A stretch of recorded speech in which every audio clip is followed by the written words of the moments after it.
ideas que teníamos y la idea que nos sostenía en el programa y la estrategia de los revolucionarios de cómo se puede actuar en un hecho crucial de la lucha de clase, como fue la lucha por la reincorporación de los despedidos. A eso se sumó después que fuimos en el 95-96 la primera fábrica en el país, siguiendo esta ubicación de una perspectiva estratégica, levantando una política revolucionaria. Los primeros que logramos convencer a los compañeros de la planta permanente, defender a los primeros 250 contratados que hubo en el astillero, logrando primero la equiparación salarial, y a partir del 97 que empezaran a entrar en forma paulatina a planta permanente, lo que lleva a que en la actualidad, aparte de los 3.100 trabajadores, más de 6 meses no entran en condiciones de contratados, sino que a los 6 meses a lo sumo ya pasan a planta permanente. Es decir, fuimos la primera empresa o la primera lucha que dimos. Fue una política que impulsamos nosotros desde nuestra agrupación La Marrón del astillero, la que levantó la bandera de los compañeros contratados, es decir, siendo un ejemplo para el conjunto del movimiento obrero. Esto porque lo hacíamos en la firme convicción de cuáles son las ideas. Es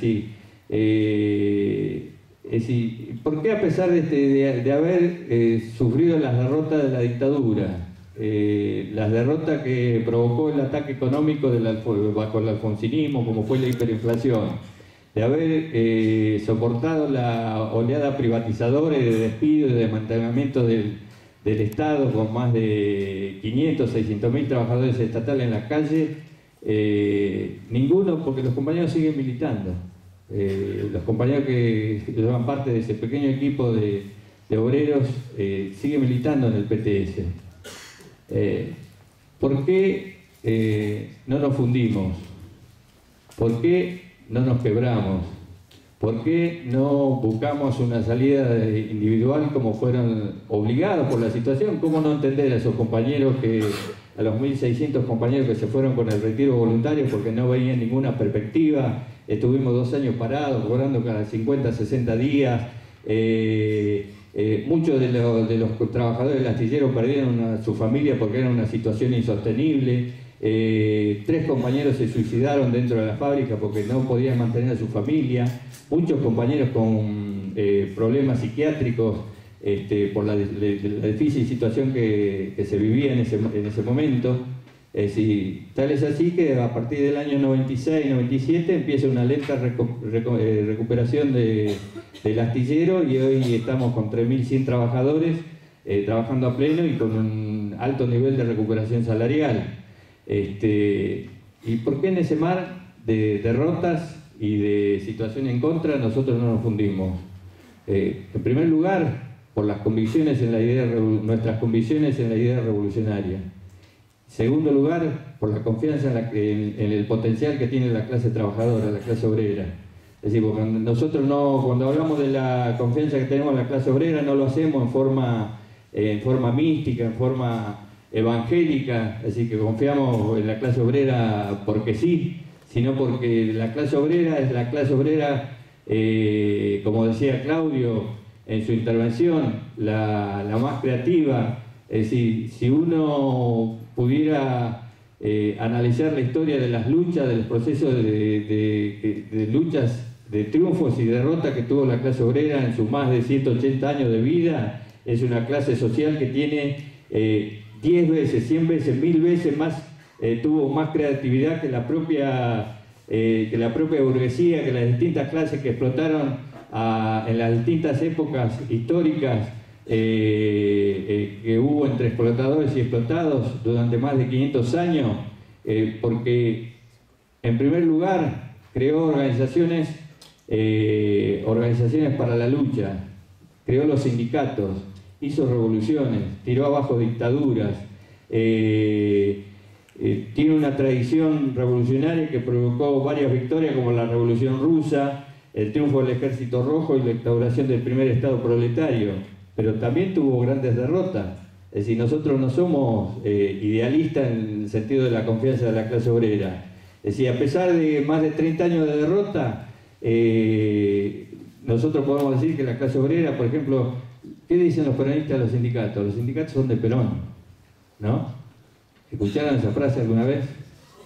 Bueno, nosotros los obreros marxistas revolucionarios afirmamos que los sindicatos y las conquistas sociales no son de Perón, que fue una concesión que tuvo que hacer la burguesía y en nuestro país en la época del peronismo a la enorme energía revolucionaria de la clase trabajadora que con sus luchas lo conquistó.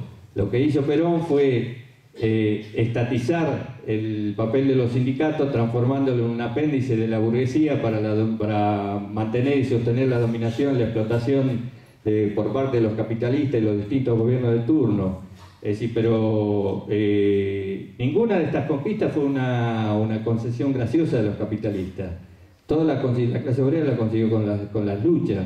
Las primeras organizaciones obreras fueron anarquistas, después fueron socialistas, que iban cambiando al calor de los grandes sucesos de la lucha de clase y de la propia clase obrera a nivel internacional. Luego fueron comunistas. Por ejemplo, la clase obrera argentina, yo digo, si hubiese un ranking de disposición a la lucha y de combatividad, la clase obrera argentina estaría entre las 3 primeras clases obreras por el grado de combatividad, que hizo la Semana Trágica en el 19, la huelga de la Patagonia en el 21, la huelga de la construcción en los años 30, la huelga de las carnes, la Semana Trágica, hizo la resistencia peronista, que estuvo basada fundamentalmente en una gran conquista organizativa de la clase trabajadora argentina, que son las comisiones internas, los cuerpos delegados, que jugaron un papel fundamental, así como en el astillero, el cuerpo delegado de base jugó un papel fundamental en la lucha contra la privatización, en la lucha contra el despido de los 13 delegados, en la lucha por defender a los contratados, obligando a la burocracia sindical, porque como los viejos del astillero explicaban, dicen, ¿por qué defienden tanto al cuerpo delegado ustedes del astillero? Dice, porque los delegados nosotros tiramos la mano y lo tenemos y lo podemos agarrar cuando tenemos un problema, le decían, vení, ponete al frente de nuestro reclamo. En cambio los dirigentes del sindicato tenés que ir a buscarlo y cuando lo vas a buscar al sindicato por lo general no lo encontrás y entonces los delegados lo tenemos porque trabajan al lado nuestro. Y esa conquista no es solo del astillero sino del conjunto de la clase obrera. En el cordón industrial de San Lorenzo, por ejemplo, después del golpe del 55 estuvieron casi un año sin poder entrar a la fábrica los milicos porque la organización y la resistencia que llevan adelante basada fundamentalmente en los cuerpos delegados y las comisiones internas. Por eso nosotros decimos que los sindicatos no son de Perón, son una conquista de la clase trabajadora. Tienen la contradicción de que fueron estatizados por el Perón, por las leyes de asociaciones profesionales, por las cuotas sindicales, el cobro de las cuotas convulsivas, que es lo que permite que hoy haya dirigentes millonarios como Dai, que gana más de 70.000 pesos por mes, cuando un trabajador no llega a 4.000 pesos, el salario promedio del trabajador de la alimentación. Pero hablando de las conquistas de la clase obrera, de toda la potencialidad que tiene para reafirmar que nosotros los marxistas revolucionarios no tenemos una visión idílica de la clase obrera, podríamos hablar de las huelgas, las revueltas, los motines, el levantamiento que se dieron en el siglo XIX, que dieron paso a las revoluciones, en las primeras revoluciones de 1848, en 1871 la Comuna de París, y el capitalismo, como decía Marx, creó sus propios sepultureros, es decir, a la propia clase trabajadora, al crear a la clase trabajadora, creó sus propios sepultureros. Creó organizaciones internacionales que van más allá de las fronteras, lo que nos lleva a plantear que por ahí muchas veces ustedes cantaron en algún conflicto, en alguna lucha obrera, es decir, que la clase obrera es una sola y sin frontera. Eso no es un invento de los trotskistas del PTS, es una realidad que tiene la propia clase trabajadora. Y también creó dos palancas que fueron fundamentales para cambiar la historia, los consejos obreros y el Partido Revolucionario, que fue el que permitió el triunfo de la revolución bolchevique en el 17. Pero no solo eso, sino también creó y supo dotarse de brillantes dirigentes teóricos y grandes dirigentes revolucionarios como fueron Marx, Engels, Lenin, Trotsky, Rosa de Luxemburgo. Es decir, todas esas conquistas, toda esa potencialidad la que tiene nuestra clase, la clase trabajadora, y que hoy vuelve a ponerse en vigencia, porque cuando vemos la situación en Grecia, en España, la crisis económica, cómo avanza en Europa, vemos la reacción que hay de la clase obrera, cómo empieza a verse nuevamente en el horizonte la perspectiva de que la clase obrera sea la única que pueda dar una alternativa, y en nuestro país lo vemos. Es decir, estuvo presente acá en la mesa, estuvo el POCE, como expresión de ese proceso, y está Claudio como expresión de ese proceso que definimos como el sindicalismo de base. Es decir, cómo la propia clase trabajadora va recomponiendo sus propias fuerzas, sus propias filas, tiene que ver con la recomposición económica desde ya. Pero en estas nuevas generaciones está parte de la posibilidad de lo que decía nuestro maestro León Trotsky, que cada uno de nosotros tiene una partícula del destino de la humanidad. Y con esta convicción, con estas convicciones, con estas ideas, con esta visión de la clase trabajadora, yo, por ejemplo, después de trabajar casi 30 años en el astillero y casi 40 años de militancia, tomamos de conjunto con los compañeros del partido la decisión de abandonar la fábrica para volcarme a participar en la construcción partidaria en la zona norte, una zona de concentración proletaria por excedencia, donde el partido tiene uno de los trabajos políticos más importantes, el desafío para seguir insertando en el movimiento obrero una política que votamos en los años 95 a partir de la necesidad de empezar a construirlo en el movimiento obrero, porque somos conscientes de que las ideas del marxismo revolucionario, si no se hacen carne en los nuevos sectores de vanguardia que surjan en la clase obrera, pero que eso no hay que esperar, los revolucionarios no podemos esperar a que venga un nuevo ascenso obrero como el que se inició en el Mayo francés en el año 68, sino que tenemos que prepararnos para eso, y por eso tuvimos una política consciente de ir al movimiento obrero, de insertarnos en el movimiento obrero. Por eso tenemos el peso estructural que tenemos en la fábrica donde estamos, que muchos de ustedes la conocen, porque fue una política consciente, pues somos conscientes de que las ideas del marxismo revolucionario, la estrategia para avanzar a hacer la revolución socialista y dar paso para construir un partido revolucionario, si no está en el seno de la clase trabajadora, si no ganamos a los mejores elementos de vanguardia que surgen al calor de los distintos procesos de la lucha de clase que se dan en la clase trabajadora argentina, no tienen posibilidad de ser. Muchas veces en la campaña electoral me preguntaban algunos periodistas, es decir, ¿cuál es el desafío que tiene la izquierda?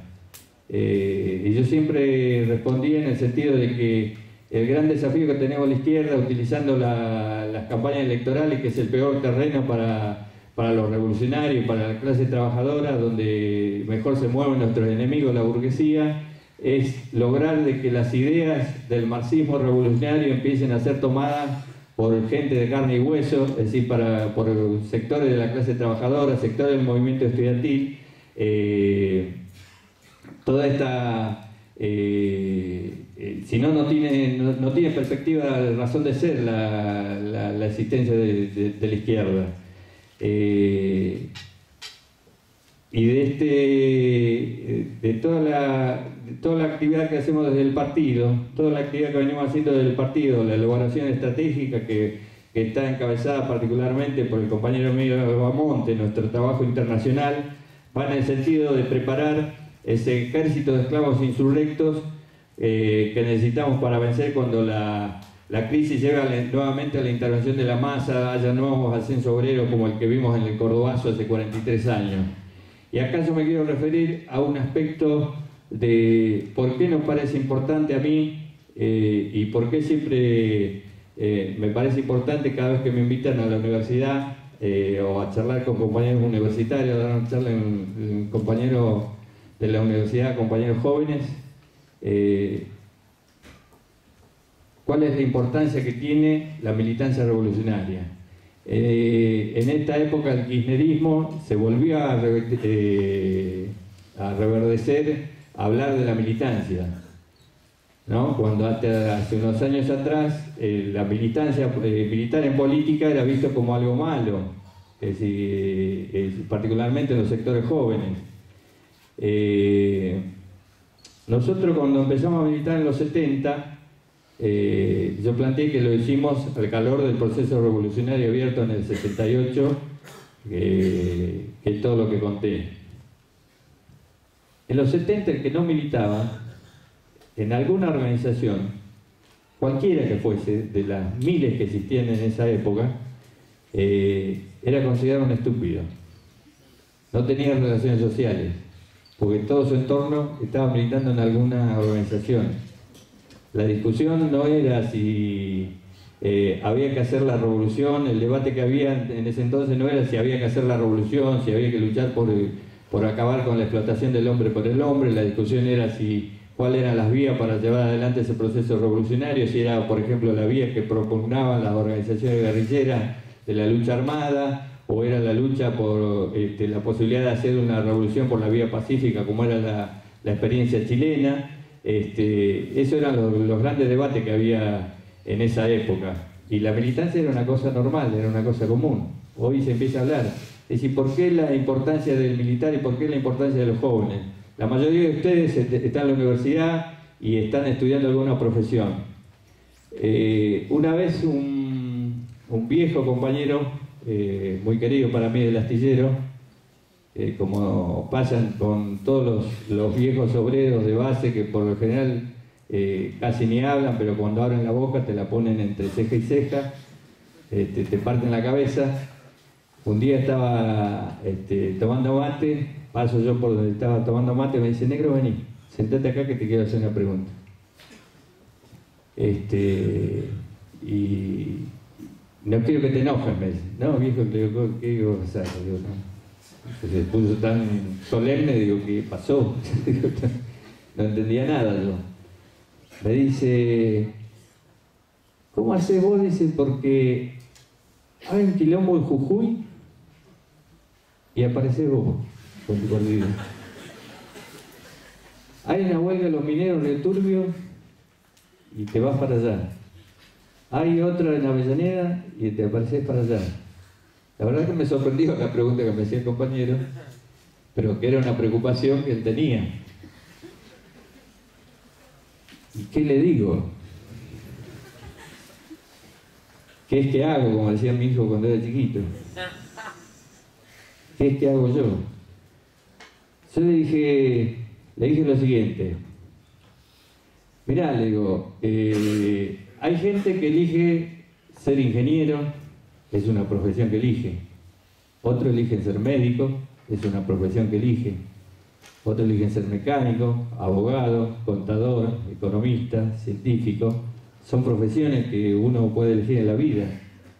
La militancia revolucionaria, que es lo que yo hago, es la profesión que yo elegí. Si yo elegí ser militante revolucionario, por eso hago lo que hago, por eso hago el sacrificio de ir, que para mí no es ningún sacrificio, es parte de mi vida y de mi militancia revolucionaria, a lo que dedico y le he dedicado casi 40 años de mi vida, a la militancia revolucionaria, a luchar por construir un partido revolucionario. Le digo, si vos tuvieras una hija que eligiera como profesión ser médica, y la llaman a las 3 de la mañana porque hay una emergencia y tu hija sale corriendo, vos estarías orgulloso de que tu hija acudiera a cumplir con la profesión que eligió. Sí, me dice, tenés razón. Bueno, yo lo que hago es lo mismo que haría tu hija si fuera médica. Ah, bueno, te entiendo. La verdad que tenés razón, te felicito y me alegro mucho de lo que me contestás. ¿Qué tiene que ver con esto? Con que queremos convencerlos a ustedes, a todos los jóvenes, de que abracen como parte de una profesión que merece la vida, que la única profesión que para mí, o para los revolucionarios por lo menos, merece ser vivida, dedicar horas de sus sueños, de su energía, de su vida, que es la militancia revolucionaria, a luchar por construir un partido revolucionario, a luchar por llevar y transmitir las ideas y la estrategia del programa de los marxistas revolucionarios, que es la única profesión que merece ser vivida. ¿Hacen falta contadores? Sí, hacen falta contadores. ¿Hacen falta abogados? Sí, hacen falta abogados. ¿Hacen falta científicos? Hacen falta científicos. Desde ya, todas las profesiones que ustedes estudian en la universidad y a las que dedican parte de su vida para transformarse en profesionales, pueden ser necesarias si están al servicio de la clase obrera. Es decir, no al servicio de ser abogado, contador, economista, científico, para mantener y justificar la explotación del hombre por el hombre y la vigencia del capitalismo y que los capitalistas nos sigan explotando. Cualquiera de las profesiones que ustedes abracen, si va a complementar con la militancia revolucionaria como una profesión, como una de las principales profesiones al servicio de la clase trabajadora, es la única profesión que merece dedicarle la mayor parte de nuestra vida para construir y luchar por ese proceso. Y a eso lo invitamos desde el PTS, a eso lo invitamos a que sea parte de la conferencia sindical, la conferencia obrera que vamos a hacer el 8 de julio en el estadio cerrado de Ferro, en la que queremos reunir a todo el trabajo sindical y a todos los simpatizantes y amigos en el movimiento obrero, pero queremos, como dijeron los compañeros del POCE y destacaron los compañeros Jenny y Claudio, la importancia que tiene la unidad obrera estudiantil y que muchos de ustedes fueron parte del proceso de la lucha de CRAS, de acompañar la lucha de CRAS, algunos fueron parte del proceso de las elecciones de la alimentación, algunos son parte del vuelco al movimiento obrero y de la inserción en el movimiento obrero que queremos seguir profundizando. Queremos que sean parte también de esa conferencia, no queremos que la juventud sea tomada en cuenta para las luchas como hace el centrismo, como hacen el resto de las organizaciones de izquierda que consideran que los jóvenes solamente pueden ir a llevar la solidaridad y a pelear papas para la olla popular en algún conflicto. Nosotros creemos que ustedes el papel que pueden jugar es un papel fundamental como jugaron en el trabajo de la alimentación, como el trabajo fundamental que están jugando en ayudar al partido a insertarse cada vez más en el movimiento obrero y a transmitir las ideas, la estrategia y el programa de los marxistas revolucionarios a sectores de la clase obrera para dar paso a construir ese partido revolucionario que necesitamos para que se dote de una revolución revolucionaria y que lleve al triunfo las enormes energías revolucionarias que anidan en el seno de la clase obrera, como los obreros del Cordobazo, los estudiantes que hicieron el Cordobazo y por la falta de una división revolucionaria no pudieron dar la pelea por imponer el gobierno de los trabajadores y el pueblo con la lucha popular, obrera y popular en las calles. A esa apasionante tarea que los invitamos a todos ustedes a sumarse a la fila del PTS, a la fila de la juventud del PTS y a tomar en sus manos esta tarea revolucionaria que nosotros queremos compartir con ustedes. Nada más, compañeros. Muchas gracias.